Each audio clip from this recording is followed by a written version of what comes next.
இந்த படத்துக்கு சான்ஸ் கொடுத்த சுந்தர்சி சாருக்கு பெரிய வணக்கம். என்னால் ஒவ்வொரு சாங்கும் நீங்கள் எங்ககிட்ட உட்காந்து லிரிக்ஸ் கொடுத்து எந்த ப்ரெஷர் கொடுக்காம பொறுமையாக வாங்கின விதம் பியூட்டிஃபுல் சார், மறக்க முடியாது. ரொம்ப அலட்டிக்காமல் ரொம்ப வாமாக என்னை ஹேண்டில் பண்ணிங்க சார்.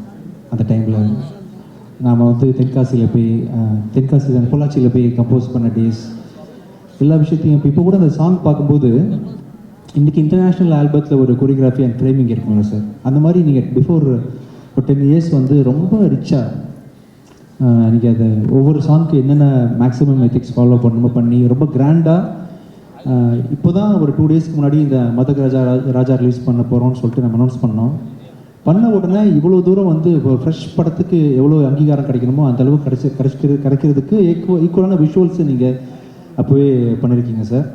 உங்கள் கூட நான் பழங்க அந்த டைமில் நிறைய விஷயம் கற்றுக்கிட்டேன்.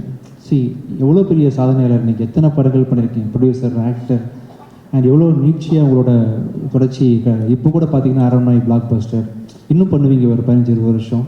அதுக்கப்புறமும் எவ்வளோ ஹம்பிளாக இருக்கிறீங்க அப்படின்ற பல விஷயங்கள் நான் நிறைய சொல்லாமல் உங்கள்கிட்ட கற்றுக்கிட்டேன். அதை இன்னும் நான் அப்ளை பண்ண முடியல. நிறைய விஷயங்களில் கமர்ஷியல் படங்கள் எடுக்கணும் அப்படின்ற விஷயத்தில் சீரியஸான படங்கள் தாண்டி கமர்ஷியல் படங்கள் பண்ணுறதுக்கு நான் ட்ரை பண்ணுறேன் ஃப்யூச்சரில்.